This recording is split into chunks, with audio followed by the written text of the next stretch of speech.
नमस्कार मंडळी. जर तुम्हालासुद्धा रोज रोज शिरा, उपीट, पोहे यांसारखा नाश्ता खाऊन कंटाळा आला असेल तर कधीतरी एकदा तुम्ही ही रेसिपी नक्कीच ट्राय करू शकता. तर आज आपण बघणार आहोत हॉटेल स्टाईल कुर्मापुरी कशी तयार करायची. कमीत कमी तेलामध्ये तळलेल्या पुऱ्या व कमीत कमी तेलामध्ये शिजवलेला कुर्मा इथे आज आपण करणार आहोत.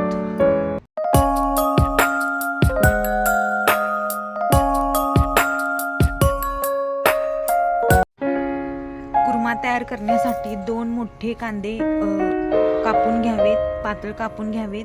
त्याचबरोबर 2 मोठे पिकलेले लाल टोमॅटो बारीक चिरून घ्यावेत. एका गॅसवरती एका पातेल्यामध्ये थोडे तेल टाकून त्याच्यामध्ये हे उभे चिरलेले कांदे व 2 टोमॅटो, त्याचबरोबर 4 लसणाच्या पाकळ्या, आले लसूण पेस्ट टाकून वाटाणे टाकून हा मसाला शिजवून घ्यावा.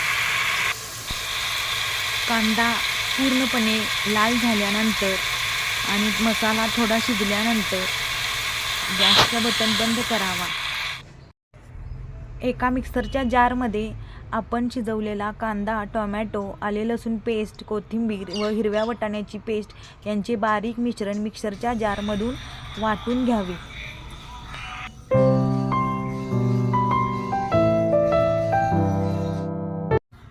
यानंतर फ्लॉवर घेऊन फ्लॉवरचे बारीक बारीक काप करावेत. बटाटेसुद्धा सोलून त्याचे चौकोनी तुकडे करावेत. फ्लॉवर व बटाटो एका गरम पाण्यामधून मीठ व थोडीशी हळद टाकून हे स्वच्छ धुवून घ्यावेत. कारण याच्यामध्ये केमिकल असतं आणि ते केमिकल आपल्या शरीरासाठी अपायकारक असतं. त्यामुळे गरम पाण्यातून फ्लॉवर व बटाटो धुवून घेतल्यानंतर ते एका चाळणीमधून नितळून घ्यावेत.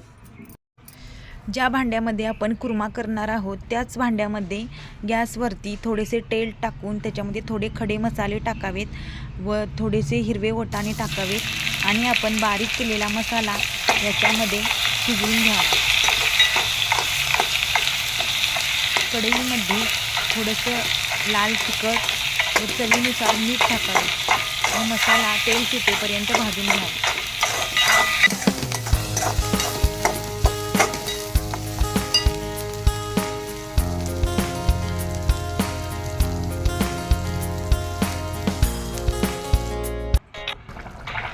तयार झालेल्या मसाल्यामध्ये थोडे गरम पाणी टाकून त्याच्यामध्ये आपण वाफवून घेतलेला फ्लॉवर व बटाट्याचे काप याच्यामध्ये टाकावे. तर इथे आपला तयार झाला आहे कुर्मा. तर हे पूर्ण मिश्रण शिजवण्यासाठी कमीत कमी 5 ते 10 मिनिटं गॅसवर ही कढई ठेवावी.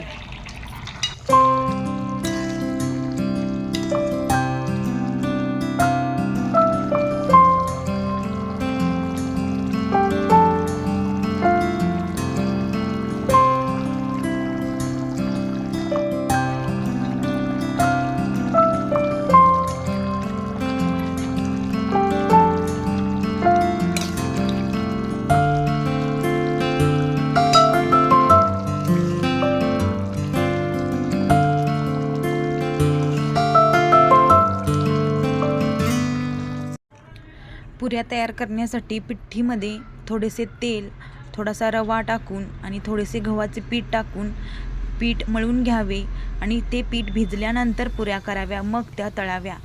आणि पीठ भिजलेले असल्यामुळे पुऱ्या मऊ लुसलुशीत व कमी तेलकट होतात.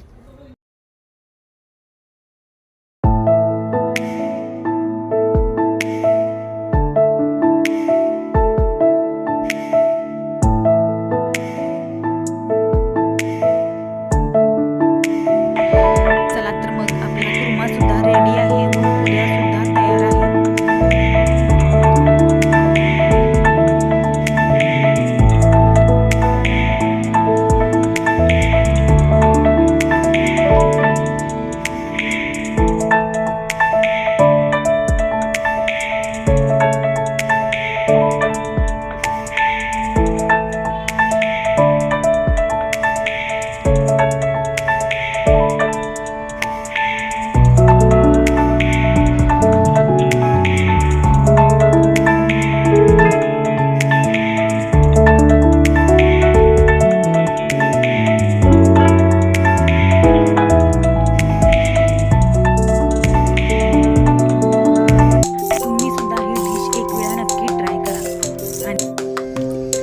अशा पद्धतीने आज आपण घरच्या घरी बनवलेला हेल्दी नाश्ता, ज्याच्यामध्ये कमीत कमी तेलातला स्वादिष्ट